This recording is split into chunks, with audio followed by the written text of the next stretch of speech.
여러분 안녕하세요. 호수파파입니다. 최근에 부동산 매매 계약에서 발생하고 있다는 사기 유형이 있어요. 사실 처음은 아니고 비슷한 유형이 예전부터 있긴 했는데 수법이 일반적으로 익숙한 전통적인 사기와는 약간 달라요. 매매 계약에서 사기가 발생하면 매도인 측이 사기꾼일 경우가 많습니다.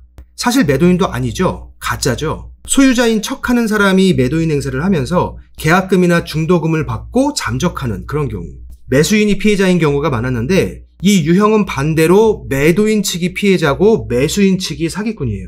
주택에선 아파트를 팔고 싶어하는 아파트 소유자인데 돈을 주는 쪽이 아니라 받는 쪽이 피해자가 되는 특이한 경우예요. 많은 분들이 조심하셔야 하는 내용이니까 지난주 한국경제신문 기사를 참고해서 수법을 같이 보겠습니다. 반포동에서 있었던 사건이라고 하는데 최근에 서울 곳곳과 인천 송도, 부산에서도 같은 유형의 피해가 있었다고 합니다. 수법은 전세와 대출을 이용한 방법이에요. 매수인이 아파트를 사면서 시세보다 더 높은 금액을 주겠다고 제시합니다. 대신 매도인에게 당분간 전세로 좀 살아줄 것을 요청해요. 당장 사용하는 것이 아니라 투자 목적으로 구입하는 거니까 당분간은 매도인이 여기에 전세로 좀 살고 매매대금과 전세금을 일부 상계 처리하자 이렇게 제시하는 거죠. 매도인 입장에서는 시세보다 비싸게 쳐준다고 하고 또 원래 자기 집이었던 곳에서 일정 기간 전세로 사는 조건이니까 손해볼 게 없죠. 23억 원의 매매 계약을 체결하면서 동시에 12억 5천만 원의 전세 계약을 함께 진행했어요. 매수인은 매매대금에서 전세금을 제외하고 10억 5천만 원만 지급합니다. 나머지 금액은 전세금과 상계 처리하는 거니까. 그럼 매도인은 이제부터 전세 임차인이 되는 거예요. 주민센터에 전입신고를 새로 하면서 12억 5천만 원에 대한 확정일자를 받았습니다. 살고 있던 소유자가 임차인 입장으로 바뀌었을 때 보증금을 보호받으려면 전입신고를 다시 해야 하는 것인지 아니면 이 소유자가 다른 곳에 살고 있다가 이쪽으로 전입한 것인지 저도 거기까지 확인은 못했는데 하여간 이 매도인은 전입신고를 새로 하면서 확정일자를 받았어요. 그런데 그날 매수인도 대부업체에서 21억 5천만 원의 대출을 받아요. 임차인 입장으로 바뀐 그 매도인의 전입신고와 확정일자 그리고 매수인의 소유권 이전 등기와 근저당권 설정 등기가 같은 날 들어간 겁니다. 근저당 설정액은 대출 금액이 120%인 25억 8천만 원이에요.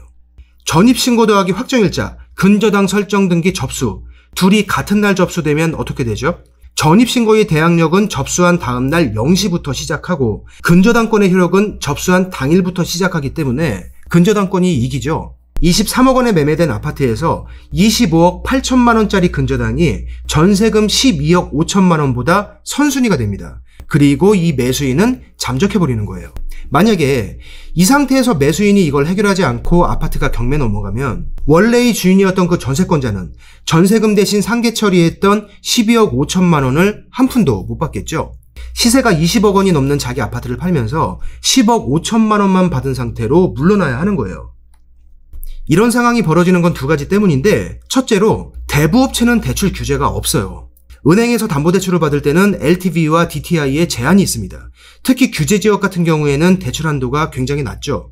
제도권 은행은 이런 규정을 따르면서 대출해줘야 하는데 대부업체는 예외예요. 이 사람은 이걸 이용해서 매매가의 90%가 넘는 대출을 땡긴 거예요. 둘째로 확정일자 제도 자체가 전세권 설정의 맹점 때문에 그걸 간편한 절차로 보호받게끔 보완한 제도예요. 확정일자의 보호를 받기 위해서 전입신고를 먼저 하는데 그 전입신고의 효력을 인정받는 대항력이란 것을 접수 당일이 아니라 다음날 0시로 인정해줘요. 즉 오늘 전입신고하고 확정일자 받은 임차인은 내일의 근저당보다는 선순위지만 오늘 같은 날에 접수된 근저당보다는 후순위가 되는 거죠. 이건 왜 이러냐면 임차인의 보증금은 원래 채권입니다. 등기상에 기록되는 물건이 아니에요.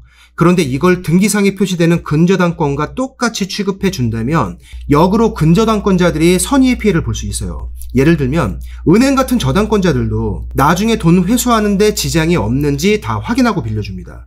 은행에서 오늘 다시 확인해보고 이상이 없으면 오늘 돈을 빌려주면서 근저당 등기 접수하는 방식인데 저녁에 누가 전입신고하고 확정일자 받았다. 그런데 그걸 동순위로 취급해준다. 그러면 선의의 근저당권자들이 피해를 보게 되겠죠. 즉 임차인의 보증금을 간단한 절차로 보호받는 제도를 만들면서 기존에 보호받던 선의의 물권자들한테도 피해가 안 가는 선에서 제도를 만들어야 하니까 전입신고 더하기 확정일자의 보호 순위를 오늘과 내일의 중간으로 애매하게 0시로 규정한 겁니다. 선의의 물권자들을 보호하기 위해서 때문에 아주 간편하고 효용성이 크지만 동시에 큰 맹점이 하나 있는 그런 제도가 된 거예요. 사실 시대가 바뀌고 기술이 많이 발전했으니까 제도를 다시 손보면 좋을 것 같긴 하지만 전 국민을 대상으로 하는 이런 제도를 바꾸는 게 쉬운 일은 아니겠죠. 양쪽 모두를 정확히 보호하는 방법도 쉬운 일은 아닐 거예요. 어쨌건 요즘 주택시장이 많이 불안합니다. 다주택자 중에서는 눈치를 보고 있는 사람도 있겠지만 이 시점에서 빨리 처분하고 싶어하는 사람도 있을 거예요. 이런 상황에 이런 불안 심리를 이용해서 거짓말을 하고 고의로 누군가를 함정에 빠뜨리는 이런 사건들이 요즘 발생하고 있어요. 내 물건의 적정 시세가 5만 원이고 시장에 5만 원 전후로 같은 물건이 나와 있다면 처음 보는 사람이 절대로 나에게 7만 원을 줄 이유가 없습니다. 그런 식의 이득을 나한테 주고 싶어하는 사람은 세상에 부모님 외에는 존재하지 않아요. 아파트 매도를 생각하고 계신 분들은 오늘 안내해드린 수법을 한번 확인하시고 똑같은 피해를 입지 않도록 유의하시기 바라면서 오늘 영상 마치도록 하겠습니다. 고맙습니다.